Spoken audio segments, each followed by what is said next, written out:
soal wang, bajet sambung belajar. Jadi mungkin anda yang menonton ni ada yang di kalangan pelajar dan juga ada yang ibu bapa yang sedang menonton.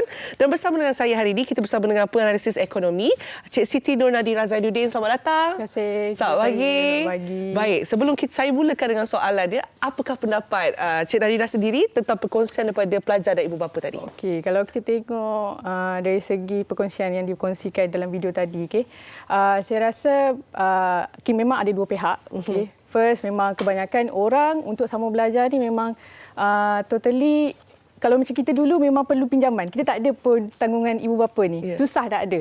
Dulu mungkin platform-platform yang macam sekarang, simpanan untuk ibu SSPNI ke, macam insurans pendidikan ke, tak ada benda tu. Dan kalau sekarang ni mungkin amat mudah. Saya tengok tadi pun dalam video tadi, mungkin ibu bapa tak nak anak-anak itu terbeban dengan hutang. Sebab mungkin kasih sayang seorang ibu bapa tu memang sangat ni lah kan. So dan saya rasa juga kalau bagi perspektif pelajar ni, dia memang memang perlu sama belajar. Sebab kalau sama belajar tu memang kita dapat tanggung kita punya keluarga, kita dapat tingkatkan ekonomi keluarga kita dan sebagainya lah. Okey, baik.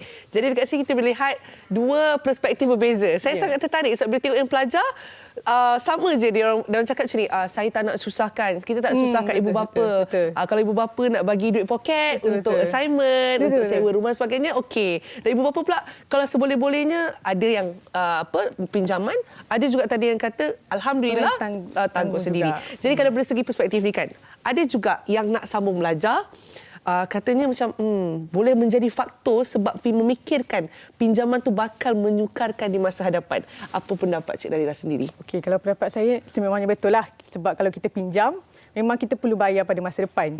Tapi saya rasa kalau kita tengok daripada segi pendidikan dekat Malaysia ni, kita tak semahal ataupun tak setinggi negara-negara lain kalau kita dibandingkan kan.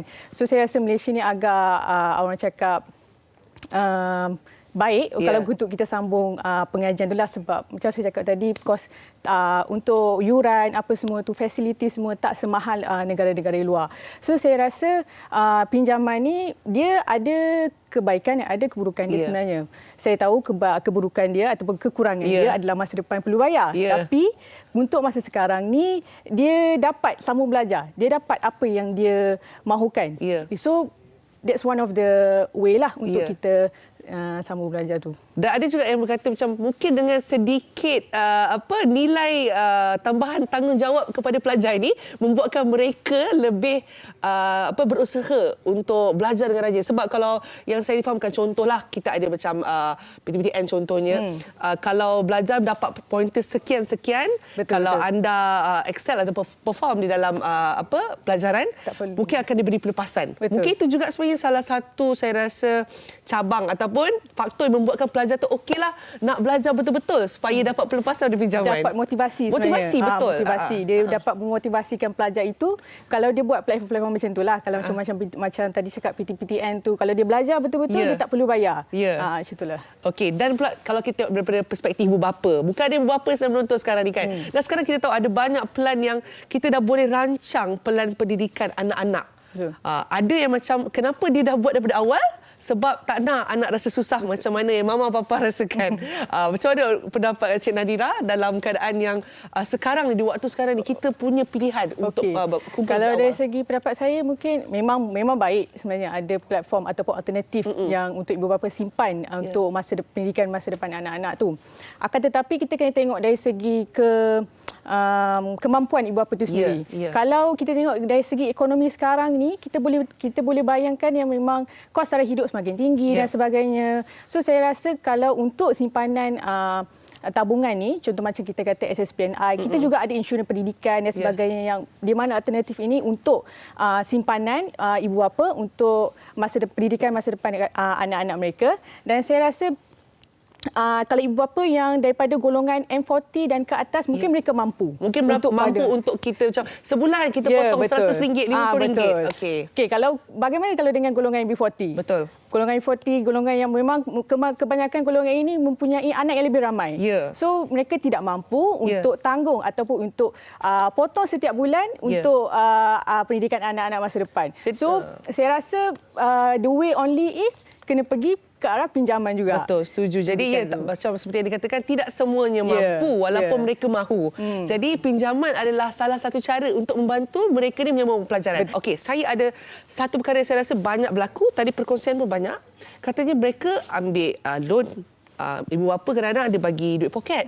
Ada juga yang tak ada duit poket dan tak mampu nak tampung soalnya. Jadi kerjalah part time. Okey. Saya tak tahulah untuk Cik Nadira sendiri, tetapi ada segelintir yang katakan kalau lah diorang ni belajar sambil tu kerja pula, takut tak dapat fokus pelajaran, mengganggu diorang punya keputusan nanti. Bagaimana pendapat Cik Nadira? Okey, kalau bagi saya, mungkin kalau pandangan saya semestinya benda tu betul lah. Kan, dia memang ganggu kita punya fokus untuk pembelajaran tu. Tapi dengan, macam saya cakap sebelum ni, keadaan ekonomi sekarang tu memang tak menentu. So saya rasa perlunya ada kerja sampingan tu juga untuk ni. Tapi dan pada masa yang sama, dia depends on pelajar tu sendirilah. Individu tu sendirilah. Dia mampu ke tak untuk bahagikan masa? Dia mampu tak untuk fokus? Dia mampu tak untuk capai keputusan yang cemerlang dengan atau apabila dipinjam buat pinjaman dalam pendidikan tu. Betul, sebab orang kata penghujungnya, objektifnya adalah untuk mendapat segulung ijazah. Kan? Tapi kan itu dari segi yang mungkin mampu atau tak mampu untuk bekerja sambilan. Bagaimana pula untuk adik-adik yang menggunakan pula alasan, katanya ibu bapa saya tak mampu. Saya nak ambil pinjaman. Tetapi saya tak naklah, sebelum kerja lagi saya dah berhutang. Jadi dia memilih untuk tidak sambung pelajaran. Tu macam mana pula? Kalau saya rasa benda tu perspektif yang salah lah. Okey. Saya rasa banyak platform macam kita sebut tadi, pinjaman pendidikan. Dan sekarang pun kita ada pinjaman pendidikan boleh ubah.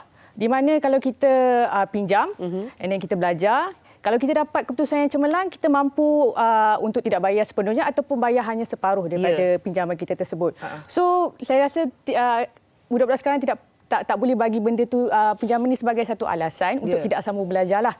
Sebab memang pendidikan tu amat penting masa sekarang. Saya rasa pendidikan tu penting sebab dia mampu mencorak kehidupan seorang individu tu. Kenapa saya rasa dia mampu mencorak kehidupan seorang individu tu?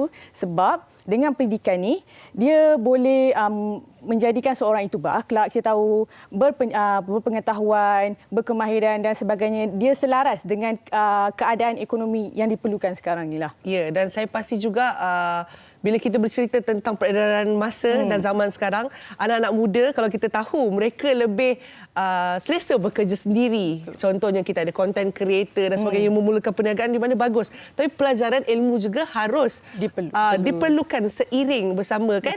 Okey. Dan kalau dikatakan pinjaman atau pinjaman beberapa, ada masalah tak rasanya kalau pilih antara satu ataupun ambil kedua-duanya?